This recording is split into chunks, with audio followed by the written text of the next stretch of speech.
Hello and welcome to WePC. My name's Jack and today we're going to be looking at my Days Gone optimization guide.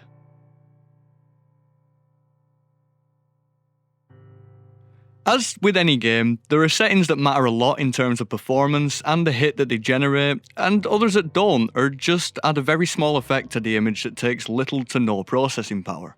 Today aims to be a completely comprehensive optimization guide for Days Gone, and I'll also throw in a lot about how the game works and what each setting does where I can, just because I know a lot of you like to know after reading the comments in our other guides. So, before we get into the optimization guide, can I ask that you please subscribe to the channel? We work hard to bring out lots of benchmark videos and optimization guides, and it would be a shame for you to miss out. And if you'd like to join our Discord, the link will be down in the video description. We're working really hard to build our community at the minute. Many members of our team are already in the Discord, and if you'd want to come chat to me or any member of our team really, ask some questions, have a laugh, Discord is the place to be. We'd love to see you there. So, without further ado, let's get into the video. The first settings we're going to look at are actually within Windows. So let's navigate to our desktop and open our start bar and type in Game Mode Settings. Make sure the Game Mode slider is set to On. This helps optimize Windows in the background whilst you're playing your game, usually by prioritizing the strongest CPU cores for running the game. This feature used to be a little bit broken and ended up costing FPS in games. That's why you might see guides for older games telling you to turn this off, but it has since been fixed and will yield a good 2 to 5% increase FPS in most cases. Next up then, make sure your Xbox game bar slider is set to off. This is basically an overlay, and overlays can be known to cause slight stuttering and input latency, so if you experience any of these issues, try disabling Steam and Discord overlays, Discord usually being the bigger culprit for stuttering. Next up, on the right again, head over to Captures. Make sure both background recording and audio recording is set to off. Kinda the same as Nvidia's Shadow Plays replay feature. Well, this is Microsoft's, but it's nothing compared to the ones offered by AMD and Nvidia. Unless you really want to capture some gameplay, I'd recommend turning any game replay features off, as you want to dedicate as many system resources to your game as possible and not have them tied up recording gameplay outside of the game. Now we're going to close that and head over to our search bar again and type in GPU. This is going to bring up the setting Hardware Accelerated GPU Scheduling. And this, as well as reduce input latency, can also help improve performance by about 3% on a good day. What is hardware accelerated GPU scheduling? Well, it's complicated, but basically it allows the GPU to manage its own VRAM by using a dedicated GPU-based scheduling processor, instead of relying on the old WDDM GPU scheduler introduced way back in 2004. This makes for slightly better performance in some cases. You do need to have fairly new hardware, but not so new as to leave most people out. Make sure your Windows 10 is up to date and you have all the relevant drivers installed. So now we can head on back to the desktop. Right click on it and select NVIDIA Control Panel. If you're using an NVIDIA GPU, on AMD Radeon, just navigate to the Radeon settings in the Adrenaline software. And now in here, we're going to head over to Manage 3D Settings and scroll down to Power Management Mode and choose Prefer Maximum Performance. This practically tells your GPU that global warming doesn't exist and it can drink as much electricity as it wants. Climate change aside, above this, if you have multiple GPUs, as in integrated and dedicated, to avoid issues, make sure that your OpenGL rendering GPU is set to whatever GPU you want to use primarily. This, in my case, is my 2070 Super. I also have no integrated graphics, so I'm fine to leave it on auto. If this is the case for you, you will also be fine to leave it on auto. A side note for laptops, as this doesn't really affect anything on desktop, but make sure your power plan settings are set to maximum performance. Laptops can often be plugged into the wall but still be running in eco mode, which is essentially a complete system underclock. Not good for game performance. Okay, so that's out of the way. Now we're going to head on to the game. First thing you're going to need to do is to make sure that your game is running in full screen and you do not have VSync enabled, or you're just going to be capped at your monitor's native refresh rate, unless you want that of course. But this can cause some input lag issues. Similarly, you can set a maximum frame rate. This stops the game from running at anything over whatever FPS you set it as. Good if you don't want to waste power on pushing more frames than you want. and good for temperatures, especially on compact PCs or laptops. Graphical settings now. And there's a few settings here that are either down to personal preference or have such a minor impact on FPS they aren't worth optimizing. These are settings like chromatic aberration and motion blur. These things don't at all affect FPS in any way I could see, so in the spirit of keeping this video relatively short, well I said relatively, we're not going to be covering these. So with that being said, first up is FOV. FOV stands for field of view, and it's basically how wide of a cone of vision you have in game. The higher the FOV, the wider the cone. But this setting is definitely more of a preference thing, as I know a lot of people tend to like having a high FOV. I personally am one of those people. So here are the settings side by side. I went for the lowest FOV, middle and highest FOV respectively, so you can get a good look at what drops higher FOV has. Now I'm not too sure why, but my FPS seemed to increase slightly as I increased the FOV. And I also tried this again later in a different scenario, and although less drastic, only a couple of FPS, it was still present. My guess is that the game uses some kind of culling to compensate for the higher amount of pixels on the screen. So if this works similar for you and you want a higher FOV, go for it, there's no performance penalty. Render scale is next. And this is a setting that just complicates things, and I recommend you don't touch. What this does is increases your render resolution by increasing your internal resolution by whatever number is set multiplicatively. It can result in a slightly sharper image, but if you're running on your native resolution, it won't make much of a difference, it'll only tax your PC and cause FPS issues. The same applies alternatively. It might seem in theory like decreasing the render scale, even by a factor of 0.1 might be worth it, with FPS conservation in mind. But it's not. Have you ever tried playing on a resolution that isn't native? The game looks horrible, and this isn't DLSS. Although it's half of the DLSS function, there's no AI training to upscale the image back to native. In short, it will look dreadful. Your FPS will thank you, but pure FPS is not what we're looking for. Leave it alone. Lighting quality is up now. The setting descriptions are very simple to keep them user-friendly. I don't have a problem with this, but I'll try my best to elaborate on them. I'm not a game designer, I'll try my best to explain things as I know them, but don't take my word as gospel. The PC version of Days Gone, and yes I said version, this is more than just a port, is based upon Epic's Unreal Engine 4. And I'm happy to report that it uses a more recent innovation in the Unreal Engine's arsenal, software-based screen space ray-traced global illumination. That is a mouthful, I know, but essentially the game uses simulated ray tracing rendered in the screen space. Not just that, there's also some subsurface light scattering lumped in with this setting. Quickly, that's when light enters a translucent object, scatters, and exits at another point, illuminating along the way. This effect is mostly used on skin and sometimes in water. So what does turning down this setting do then? So very high is the absolute max it can be, casting as many simulated rays dynamically as possible, illuminating the whole screen space and bouncing off every object it's designed to. Lowering the setting lowers the amount of rays cast globally and begins to ignore some simple objects, in terms of light bouncing off them. Some smaller objects just seem to have a texture light map, and the game switches to that to conserve computing power as the system is not having to dynamically render light for those objects. If you play the game, you may have noticed this happen. So, lowering this setting then, we're going to go to the very bottom end and stick this setting on low for the purpose of demonstrating the subtle differences in lighting quality. As you can see then, the FPS has shot up to the low 140s, a good 16% improvement over very high.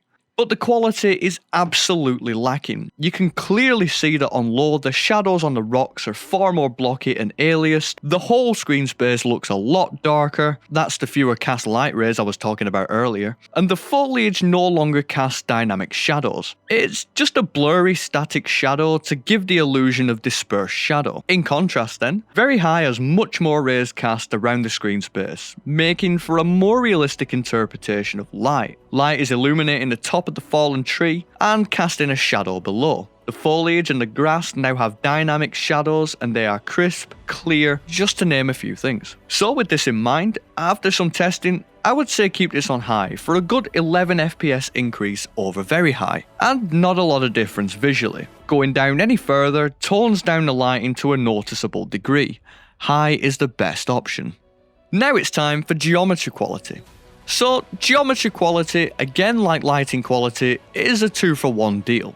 It appears to be LOD or level of detail and geometry detail are all rolled into one. And the lack of a dedicated option, and how Days Gone tends to group some settings together, leads me to believe that there is some texture trickery going on here. But I'm just going to chalk it up to LOD for now because again, I'm not a game designer, I could be wrong here. Geometry detail is essentially the amount of polygons used to make up a 3D object. Think of a dot-to-dot drawing. If you make the same picture with very little dots, it's going to look way less detailed than if you made that same image with lots of dots. That's pretty much polygons and geometry really crudely explained. So, turning down this setting decreases the amount of polygons per mesh, resulting in the quality of said mesh and object decreasing. This is also where LOD or level of detail ties into the mix. This does the exact same thing, but only to objects and meshes a certain distance away from the player character.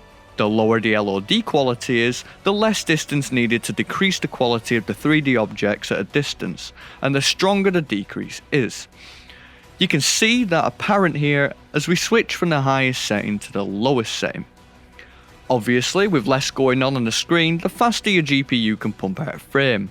With less time to draw it, it can get it done faster. Think back to that dot-to-dot drawing I mentioned earlier.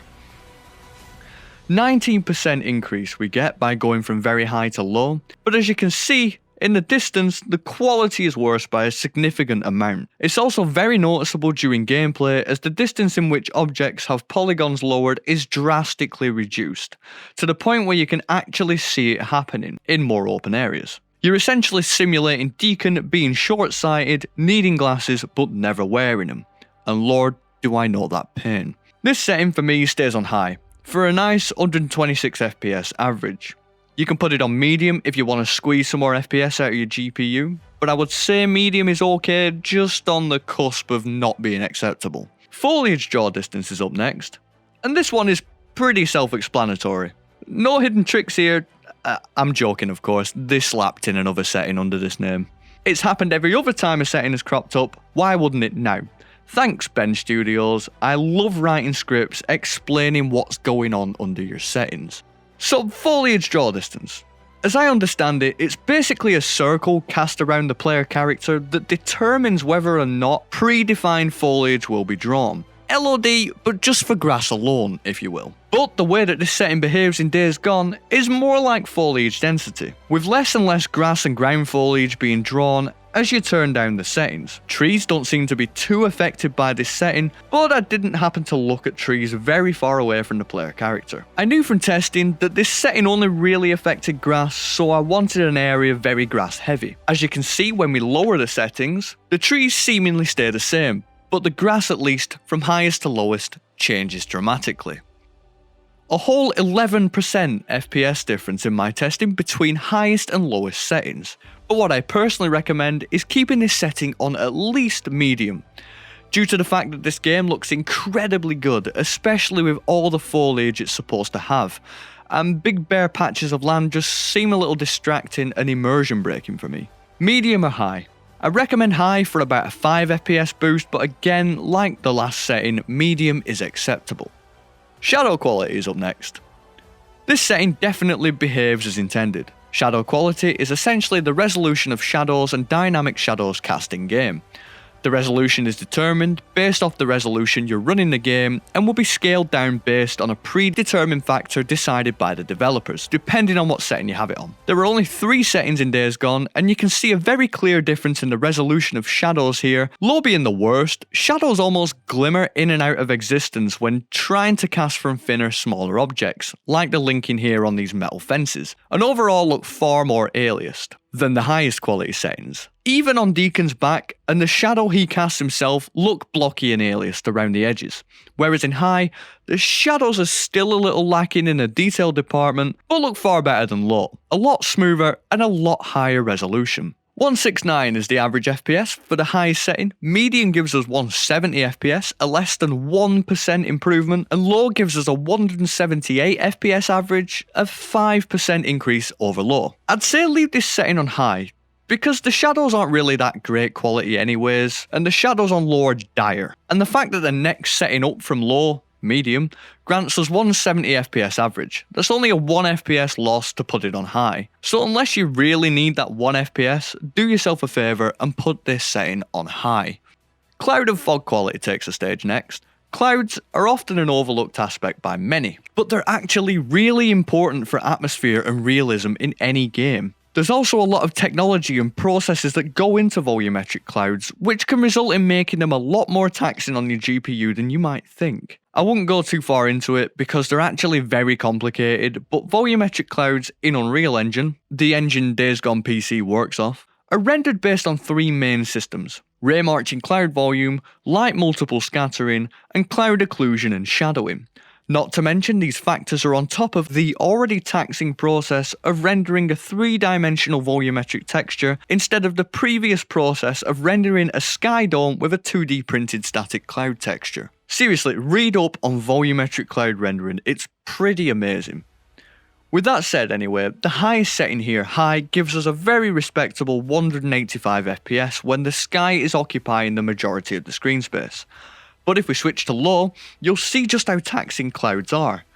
So here on low, you can see a staggering 224 FPS, that's an increase of 19% just in clouds alone. And here's the kicker. Can you see the difference? Because I couldn't. I mean, the clouds look a little flatter and definitely a little less shaded, but overall they are strikingly similar. It took a few of my co-workers a good amount of time to figure out what the different quality settings were based on the clouds alone. For this reason, to really juice up the FPS, I'm going to say put this setting on low. It might afford you some headroom to increase other settings beyond my recommendation if you're not happy with my optimized settings so far. Texture filtering quality is second to last on our list. Also known as anisotropic filtering, yes, that never gets easier to say for me. In short words, anisotropic filtering enhances the image quality of textures when they're viewed at oblique angles. That is to say, when you aren't looking at the texture head-on, such as a wall or a floor stretching off into the distance, anisotropic filtering reduces the amount of blur and also helps to preserve the detail of the texture. So as you can see in these examples, the chain link fence becomes more detailed and pronounced as we climb the settings ladder, all the way up to very high.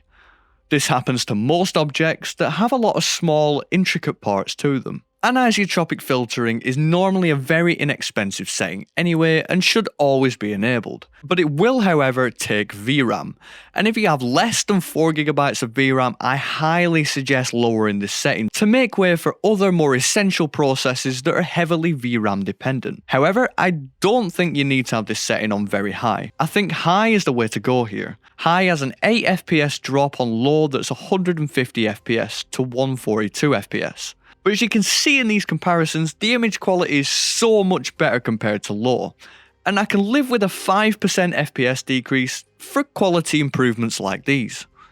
Finally, we have texture streaming quality. As you can see, there's no FPS hit here. Well, why is that? Well, remember I was speaking about other essential processes that are more VRAM dependent in the last setting? Well, this is what I was talking about. In a nutshell, texture streaming is the process of loading textures and storing them in VRAM, as opposed to rendering them on the fly when you encounter them. This decreases the load on a GPU while playing the game, but can heavily load the VRAM and leave the VRAM clogged up if you don't have enough of it. I'd say for a game like this, and to have anisotropic filtering active as well, you'd need to have at least 6GB of VRAM to really take advantage of this feature. My 2070 Super has 8GB of VRAM and it's GDDR6, so it's also pretty fast. This can be a factor too, but going down the generations of graphics cards, you'll much sooner be limited by the amount of available VRAM than you would the speed of the VRAM itself. So to conclude then, you're free to have this setting to the max at 6GB of VRAM or more. 4GB of VRAM, I'd say I'd have this on medium, and anything less than that I'd suggest turning off anisotropic filtering or lower the texture streaming quality further. Well, that's pretty much it. There's a few HDR settings left, but I do not have a HDR capable monitor, so I can't demonstrate these. These settings will not affect performance as far as I can tell, they're just HDR adjustment factors. Well guys, thank you very much for watching. If you liked the video, please leave a like and subscribe if you want to see more videos like this. We have an ever-growing list of optimization guides and benchmarks on the channel, and me and Sebastian would really appreciate it if you checked out a few. We work really hard and put countless hours into this channel, all in the name of fun, education, and entertainment. Thanks again guys for watching. This has been Jack from WePC, and I'll see you in the next one.